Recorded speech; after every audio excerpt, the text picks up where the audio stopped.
bắt đầu. Hoàng Trung Shop xin chào toàn thể các bạn nhé. Thì hôm nay giới thiệu các bạn đấy, đây là bộ đề nổ nút bấm bằng nút bấm Start Stop cho các loại dòng xe hơi các bạn nhé. Đấy, thì ở đây mình sẽ giới thiệu cho các bạn hai bộ. Đấy, bộ bên này đấy sẽ là bộ đề nổ PK các bạn nhé. Thì ở đây mình giới thiệu bộ PK trước nhé.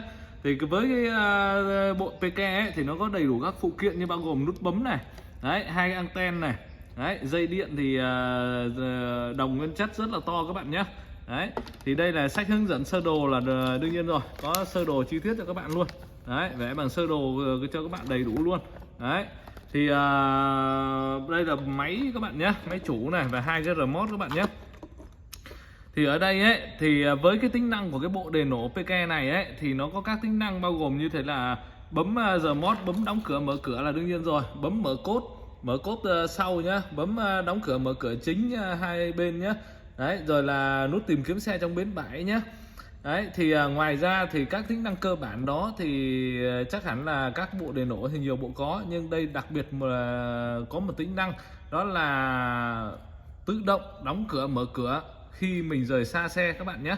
Tức là sao, cái bộ này ấy nó sẽ cho phép các bạn là khi các bạn không cần phải cầm remote để bấm đóng khóa cửa hay bấm mở cửa, mà các bạn chỉ cần rời xa xe 3 mét thì xe sẽ tự động chốt cửa. Đấy, chốt khóa cửa cho các bạn, và khi các bạn lại gần xe sẽ tự động mở cửa cho các bạn.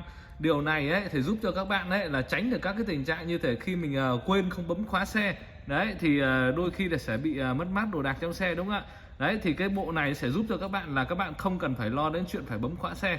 Đấy, thì khi mà cái khóa xe nó tự động chốt cửa thì các bạn ở xa các bạn vẫn có thể bấm mở cửa được bình thường thôi.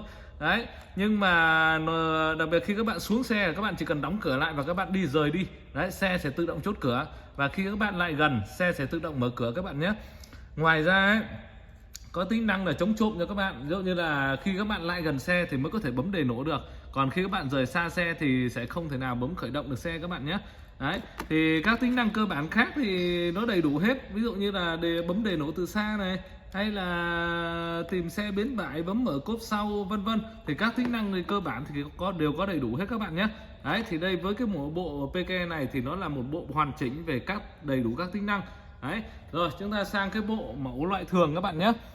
Cái bộ mẫu loại thường này ấy thì nó cũng tương tự như cái mẫu PK, nhưng nó khác nó sẽ không có cái tính năng, đó là không có tính năng tự động chốt cửa các bạn nhé.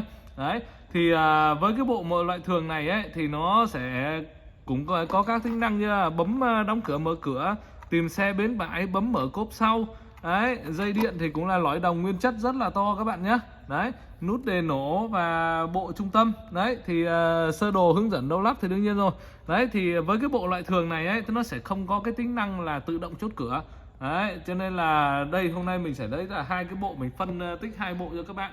Đấy, thì hai bộ cho các bạn để các bạn có thể là biết được là bên mình sẽ phù hợp loại nào các bạn nhé.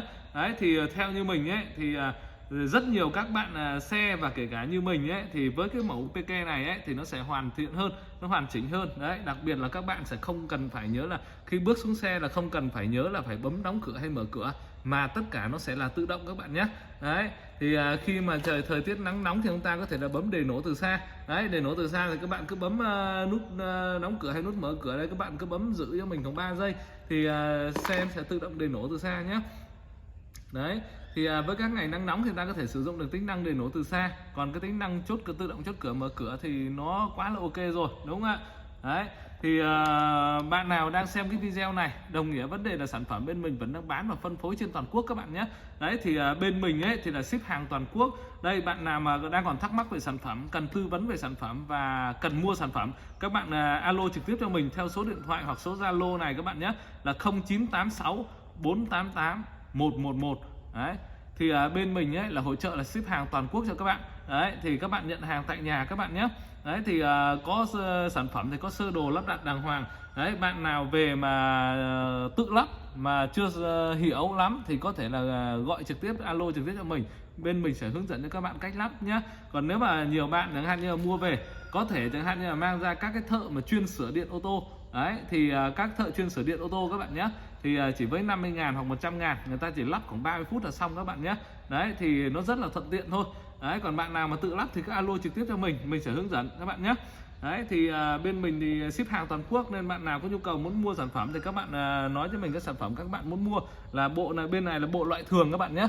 Bộ loại thường sẽ không có tính năng tự động chốt cửa và mở cửa, còn mẫu VK này sẽ hoàn thiện đầy đủ các tính năng cho các bạn nhé. Đấy thì bên mình thì ship hàng toàn quốc, nên là bạn nào có nhu cầu mua sản phẩm cứ bấm trực tiếp vào số điện thoại 0986 488 111. Đấy thì bên mình ship hàng toàn quốc các bạn nhé. Đấy, ngoài ra bên mình đang có chương trình ưu đãi là miễn phí vận chuyển toàn quốc cho tất cả những bạn nào bấm đăng ký kênh và bấm like video.